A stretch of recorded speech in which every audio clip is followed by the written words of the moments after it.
Yes, good morning, students. Good morning, ma'am. So, Good morning, ma'am. I am going to teach third chapter of civics. The name of this chapter is Why do we need a parliament? हमें parliament की ज़रूरत क्यों पड़ती है ना? ये पढ़ेंगे अपन इस चैप्टर में.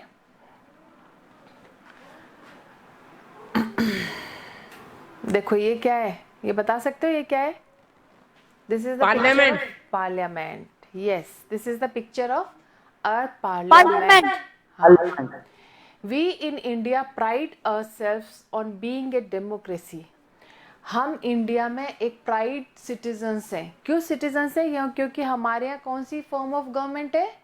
डेमोक्रेसी. ठीक है. Here we will try and understand the relation between the ideas of participation in decision making and the need for all democratic governments to have the consent of their citizens. अब इस chapter में अपन क्या पढ़ेंगे, ये समझने की कोशिश करेंगे कि जो आइडियाज़, जो पार्टिसिपेशन के जो आइडियाज़ है, डिसीजन मेकिंग है, जो डिसीजन मेकर्स हैं, उनके बीच में और सिटीजन्स के बीच में क्या रिलेशनशिप है ना? जो डेमोक्रेटिक गवर्नमेंट है वो सिटीजन्स के एस्पिरेशन में कितनी आंसरेबल है, कितनी अकाउंटेबल है, ये पढ़ेंगे. It is these elements that together make us a democracy and this is the best expressed in the institution of the parliament. ये एक ऐसा एलिमेंट है जो कि डेमोक्रेसी में सब को कॉन्स्टिट्यूट करता है, एक्सप्रेस करता है कि जो हमारा इंस्टीट्यूशन पार्लियामेंट है वो बेस्ट एक्सप्रेस्ड है. In this chapter, we'll try to see how the parliament enables citizens of India to participate in decision making and control the government. अब इसमें हम ये देखने की कोशिश करेंगे कि सिटीजन्स कैसे इनेबल्स होते हैं पार्लियामेंट में और कैसे उनका डिसीजन चलता है. कोई बता सकता है भाई पार्लियामेंट में सिटीजन्स का डिसीजन कैसे चलता है? बताइए. मैम मतलब जैसे अगर कोई ऐसे पास भाई अपन मैम अपने रिप्रेजेंटेटिव्स होते हैं ना, उनके द्वारा चलता है ma'am. Very good, this is the right answer. Indian good morning.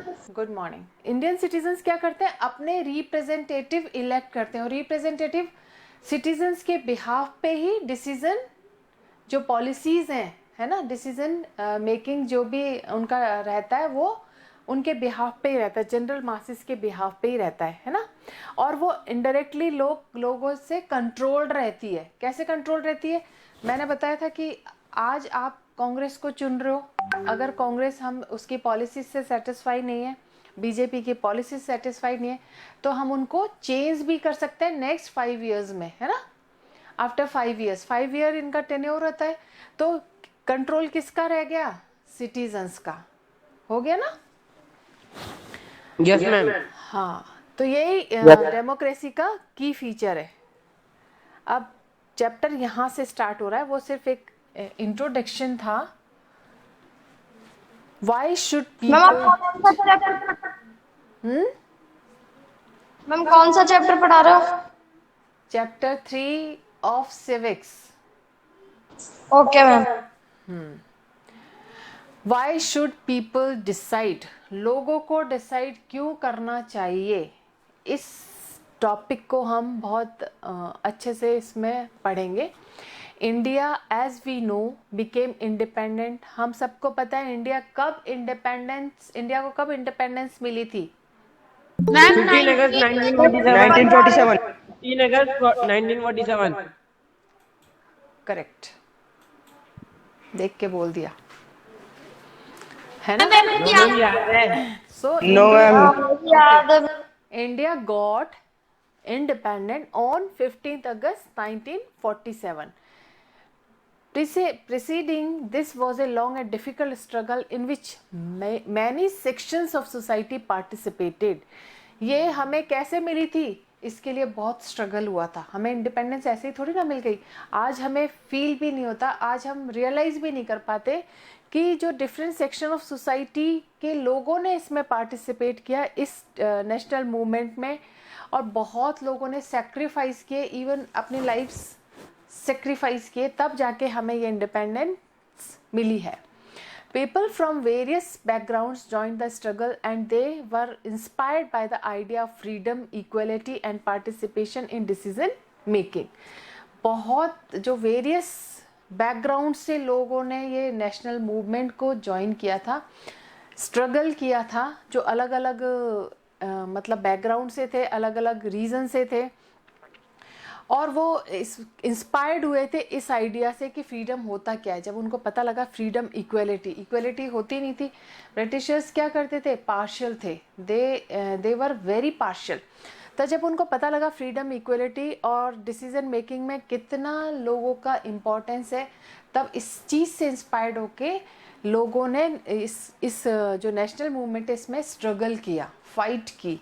ठीक है, फाइट से मतलब ऐसे हाथापाई नहीं, मतलब स्ट्रगल से मेरा मतलब फ्रीडम के लिए लड़ाई करी थी। हाँ हाँ बिल्कुल।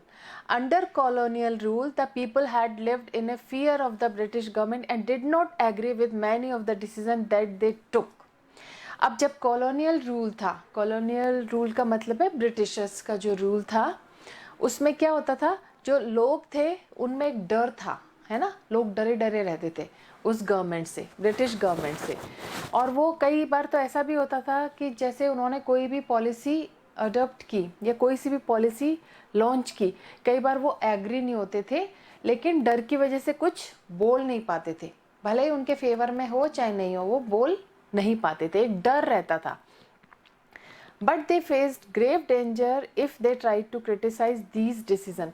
अगर किसी ने हिम्मत भी कर ली इस डिसीज़न को, मतलब जो भी ग्रेव डेंजर था, जो था इसको क्रिटिसाइज़ करने की, तो उनको इसका खतरे का सामना करना पड़ता था। मतलब इनकी पॉलिसी को अगर किसी ने क्रिटिसाइज़ कर दिया या कोई बोल गया, तो इनके रिजल्ट्स उनको भुगतने पड़ते थे। तो लोगों में डर था, बोल नहीं पाते थे। ठीक है, excuse me. The freedom movement changed this situation. लेकिन फ्रीडम मूवमेंट था, इस सिचुएशन को उसने पूरी तरीके से चेंज कर दिया। Nationalist began to openly criticise the British government and make demand. जो नेशनलिस्ट थे, जो लीडर्स थे नेशनल मूवमेंट में, जो जुड़े हुए थे, वो क्या करते थे, ओपनली क्रिटिसाइज करते थे इस गवर्नमेंट को। ठीक है, ब्रिटिश गवर्नमेंट को खुलेआम क्रिटिसाइज करते थे और डिमांड करते थे कि इस पॉलिसी को चेंज करो, ये पॉलिसी वापस लो, ये रूल गलत है। तो ओपनली करते थे। कौन करते थे, फ्रीडम स्ट्रगलर कौन थे, लीडर्स, नेशनल जो लीडर्स थे, जो नेशनलिस्ट थे।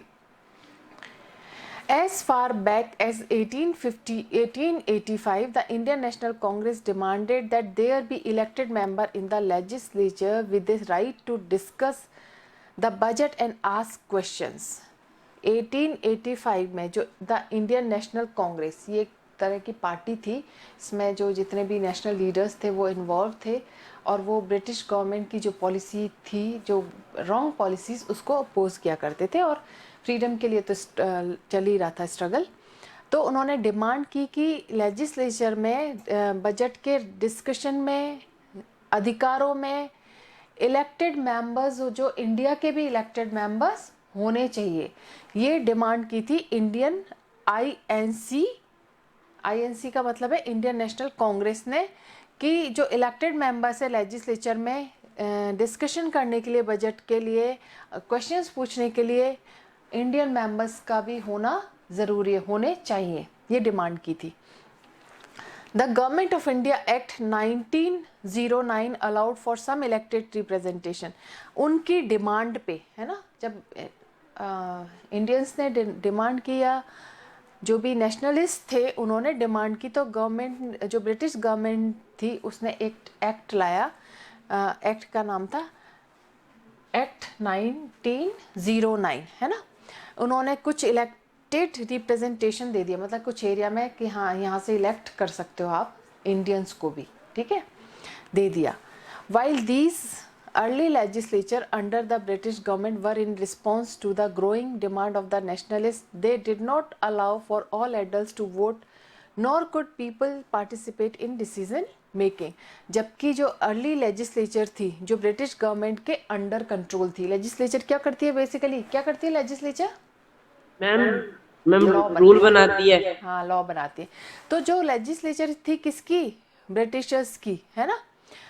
ब्रिटिश की। हाँ ब्रिटिश गवर्नमेंट की। हाँ हाँ बेटा, जो नेशनलिस्ट की जो ग्रोइंग डिमांड थी, उन्होंने उसमें एडल्ट्स को अलाउ ही नहीं किया कि वो वोट कर सकें अपनी, मतलब वोट से तो जीत जाते, तो उन्होंने अलाउ ही नहीं किया एडल्ट्स को, और नॉर कुड पीपल पार्टिसिपेट, और ना ही लोग उनके डिसीजन मेकिंग में पार्टिसिपेट कर सके।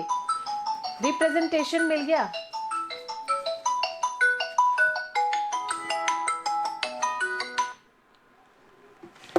रिप्रेजेंटेशन तो मिल गया था, लेकिन क्या किया ब्रिटिश गवर्नमेंट ने, उनको अलाउ ही नहीं किया, वोटिंग ही अलाउ नहीं की। जब वोटिंग अलाउ नहीं की तो वो कैसे अपना डिमांड रखेंगे, कैसे डिसीजन मेकिंग को चेंज करेंगे। ठीक है, ये समझ आ गए यहाँ तक। Yes ma'am. Yes ma'am. Yes ma'am. हाँ, एज यू रीड इन, देखो बेटा ये चैप्टर ना, आप ये सोच लो कि 8th है ना, ये बहुत अच्छे से पढ़ लो, ये 10th तक जाएंगे, ये छोटे छोटे से टॉपिक बड़े टॉपिक में कन्वर्ट हो जाएंगे, लेकिन ये बेसिक चीज़ें है ना, बिल्कुल रट लो। लेजिस्लेचर क्या होता है, एग्जीक्यूटिव क्या होती है, जुडिशरी क्या होती है, पार्लियामेंट क्या होती है, इलेक्शन कमीशन क्या होता है, जो गवर्नमेंट है वो कैसे फॉर्म होती है, कौन फॉर्म करता है, लोग को क्यों डिसाइड करना चाहिए, है ना। ये बहुत ध्यान से पढ़ना, और किसी को भी कोई भी क्वेश्चन है कोई भी पूछ सकता है। तो नेक्स्ट टॉपिक पे अपन चल रहे हैं, इसको और कंप्लीट करा देते हो। As you read in chapter 1 आपने पढ़ा था, the experience of colonial rule as well as the participation of different people in the struggle of for freedom left little doubt in the minds of the nationalists that all persons in independent India would be able to participate in decision making decisions। जैसे chapter 1 में पढ़ा था कि जो colonial rule का जो experience था, उसके साथ साथ जो डिफरेंट पीपल्स ने पार्टिसिपेट किया नेशनल मूवमेंट के स्ट्रगल में, है ना, इंडिया के फ्रीडम मूवमेंट में, उन्होंने एक डाउट छोड़ दिया था नेशनलिस्ट के दिमाग में। जो लीडर्स थे, जो फाइट कर रहे थे, स्ट्रगल कर रहे थे, उनके दिमाग में एक डाउट छोड़ दिया था कि all persons in independent India would be able to participate in, कि उसमें ये उनके दिमाग में आ गया था कि अगर हमारा इंडिया आज़ाद होगा तो उसमें हर व्यक्ति को अधिकार होगा कि वो डिसीजन मेकिंग में पार्टिसिपेट करे। अब डिसीजन मेकिंग में कैसे पार्टिसिपेट करते हैं, कैसे पार्टिसिपेट करते हैं डिसीजन मैम डिसीजन रिप्रेजेंटेटिव को चुनने में। हाँ बेटा, बिल्कुल करेक्ट जा रहे हो तुम। भाई डिसीजन मेकिंग ऐसे तो है नहीं कि मेरे को वहाँ पार्लियामेंट में बुला लिया, बताओ ये सही है या गलत, नहीं। हम क्या करते हैं, हमारे चॉइस से अपने रिप्रेजेंटेटिव को इलेक्ट करते हैं, फिर वो हमारे बिहाफ पे वहाँ पे डिसीजंस लेता है। तो ये दिमाग में कब आया था उनके, जब उन्होंने कॉलोनियल रूल को एक्सपीरियंस कर लिया था, और जब फ्रीडम के लिए लोग फाइट कर रहे थे, तो ये दिमाग में ज़रूर आया था कि इंडिया जब इंडिपेंडेंट होगा तो पार्टिसिपेशन उसमें पीपल्स का होना चाहिए डिसीजन मेकिंग में, डायरेक्टली और indirectly. With the coming of independence we were going to be citizens of a free country. जो इंडिपेंडेंस के साथ हम क्या होने जा रहे थे, हम फ्री कंट्री में एक एंटाइटल्ड होने जा रहे थे, इन्वॉल्व होने जा रहे थे, एज सिटीजन हम होने जा रहे थे।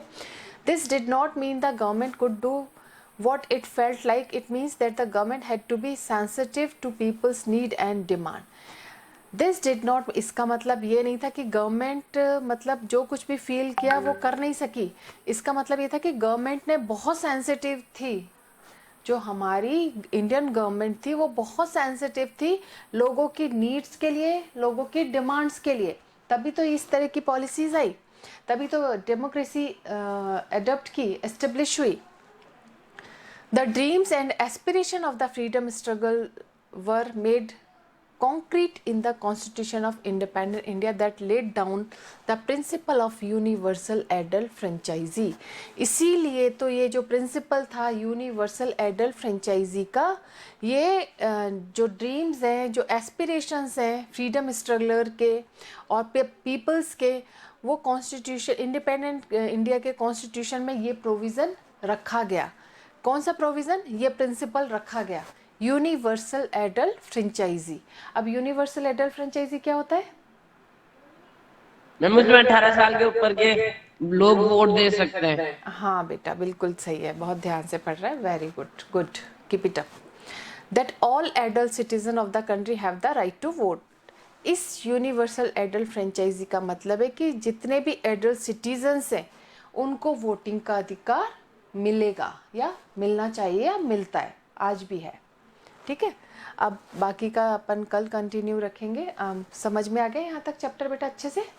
Yes, ma'am. ओके बेटा, विल कंटिन्यू टुमारो, है ना? Okay ma'am. Okay, bye. Bye ma'am. Bye. Bye ma'am.